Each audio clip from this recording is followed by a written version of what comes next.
Welcome to Financial Investing Radio, where you'll learn the secrets for consistent, high-probability returns in the financial markets for additional income to change your life. Grant creates consistent, high-probability trading systems for the financial markets and has applied them over the past 5 years. He's only recently started sharing these tried and true market secrets. As a gift to listeners, Grant is offering his high-probability indicators for free. Go to financialinvestingradio.com and download yours today. Now, here's your host and trading veteran, Grant Larson.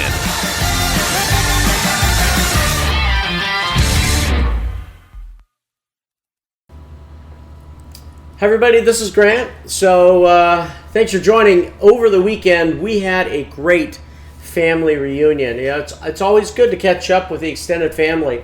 Now, a couple weeks ago, someone T-boned my daughter's car. They ran right through a stop sign and smacked her. Now, luckily, no one was hurt on either side, but the car is totaled. So over the weekend, we also got to experience the joy of covering the gap of not enough insurance money, right, to actually replace the car. I don't like that part. So we had to face the music, right, of coughing up the extra funds.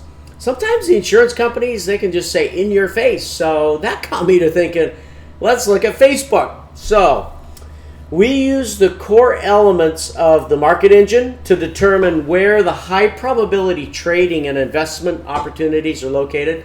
Now, I started these podcasts looking at futures, and we'll get back to looking at those, but right now I'm diving into both NYSE and NASDAQ stocks. So we're going to do NASDAQ stock here. We're going to look at Facebook.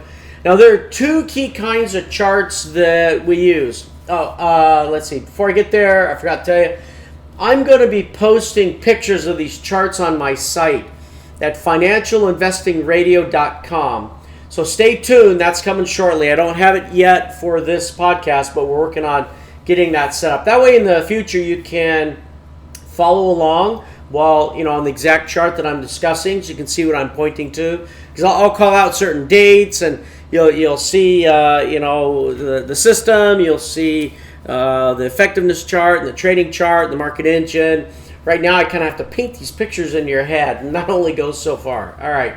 So let's see. Back to the two charts, right? So there's a market effectiveness chart and a trading chart, and we use that on futures as well as stocks. Okay, so the market effectiveness chart, it tells how well the stock is doing relative to two key things. One, relative to near-term futures indexes, and number two, it's also relative to its composite index, all right, in terms of which exchange it's trading on. All right, now the market engine indicator is on the trading chart. It shows the effort of moving price. All right, so we're going to look at Facebook with these two charts. So I'll try to draw the picture in your head. Stay tuned. I'll be getting those charts up to you soon. So first, let's recap. On Friday, June 16th, the market dropped a bit in the morning. So that was just, a few days ago? What's today? Today's the 19th? Yeah, Monday. So just on last Friday, in the morning, the market dropped. And if you're following my podcast, you heard that we discovered that imbalance the day before on the 15th. It just there was just a disconnect. Price kept going up, but the market effectiveness chart just kept pushing down. We're still getting good trades, but those two are definitely misaligned. So in the morning, the market just dropped, and then eventually, recovered and got back aligned again. It's important to be able to know how to watch for those things, take advantage of those. All right, let's see, back to Facebook. Okay, so I want to talk about several dates here, okay? The first is April 3rd, 2017, so just a few months ago. The thing that's important to note here is I'm going to call out certain events that take place, okay? So when we're trading the stocks, there's two gear shifts that take place. There's a gear shift that takes place, and when I say gear shift, it means a misalignment, okay? And the charts that we use and such with our little algorithms tell us, there's a misalignment with the near-term futures, right? Or there's misalignment with the overall composite index, right? So Facebook is misaligned at this point in time. What that does is when the gear shift takes place, It's typically saying, get ready, there's a change, right, that could happen. You don't trade on that alone, but that's a thing that gets your attention. I love it because I don't have to watch the stock much until I see at least one of those occur. You don't have to have both. When you have both, it's even better. Okay, so the more, the merrier. All right, so that's important to know. The third thing that you want to know then is, what's the market engine saying, right, on the trading chart? Is it confirming this? And if so, in what direction is it confirming? All right, and you'll see that when you get the charts, right? I'll start showing you what that looks like. Okay, so if you go back to, April 3rd. Go back to the 3rd. What's interesting on that date is that there were 2 gear shifts on the market effectiveness chart. They both happened on the same time. That's a really good sign, okay? All right, and then what happened is, actually on that same day, the market engine on the trading chart agreed with that and said, Facebook to the downside. Now, it wasn't huge. And I'm not going to talk about what's the right strategy in terms of, should you short the stock or, should you use options? I personally do the options. In fact, I do option selling. I tend to do better at that. So I in my case, I would do selling of some calls. I'm not going to go more into that at this point. All right, on the 10th, what I want to focus now is there's another gear shift that takes place. And so on April 10th, there are 2 gear shifts, again, at the same point in time. Sometimes, in fact, I'll call out some examples here where they're delayed by a few days. But on April 10th, we also get 2 gear shifts on exactly the same day. And the market engine gave the confirmation a week later, right? So the kinds of trade time frames that I have this configured for, you could be in the trade anywhere from a few days to a week or 2 weeks, kind of a thing, as it relates to stocks. You can adjust the sensitivity of this for longer term positions as well. I tend to take smaller time frames in terms of my trading.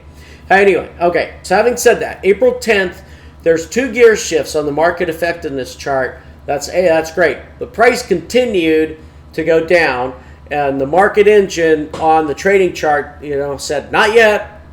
But then on April 18th, just over a week later, it finally says, "Yep, here's the shift that you're looking for," and it goes to the upside. And there you go. You would trade that, of course, to the upside. It'll tell you the direction. Excuse me, the direction. All right, 2 more that I'll point out. May 8th, 2017. So what's interesting here is it gets strewn out over about almost a week period of time. So it can take some time for the setup to occur. So we get the first gear shift on May 10th. So there's a misalignment with Facebook with one of the key indexes or the composite. On the 10th, 2 days later, another gear shift occurs. So Facebook's saying, I'm getting out of line with my core engine elements. And then on the 17th, May 17th, the market engine agreed and finally said, yep, now is the time to go down, right? That was a very short-term trade. We weren't down for a long time, so that we know. And there are a lot of moving averages moving to the upside, so you're kind of going against some of the trend there. But having said that, there was still an opportunity. Flipping that around, coming up here then to May 19th, so really just 2 days you'd have been in that trade. Now it said, okay, on May 19th, the market effectiveness chart and the market engine all at the same time, both multiple gear shifts as well as the market engine all confirmed and said, go for it, go up. And of course, as you know, as you look back at that, that was a pretty good ride. All right, let's see where we are. We're June 19th right now. So what happened today? So I was looking at it as I was facing the music, and I said, hey, look at that. The market engine has, in fact, it said it on Friday, gave the indication that it's going to the upside. There was not a very strong gear shift on that, meaning it didn't go very deep. And when you start seeing my charts, that maybe will make more sense. But in any event, it's a minor gear shift, not very strong. Anyway, the current market index says up on Facebook. Okay, well, I guess we all need to face the music at some time. That's it for now. Thanks for listening in. Stay tuned for the charts on financialinvestingradio.com. Until next time, trade safe. Thank you for joining Grant on Financial Investing Radio. Remember to subscribe and leave feedback. Don't forget to download your free high probability indicators before your next trade. Visit financialinvestingradio.com now.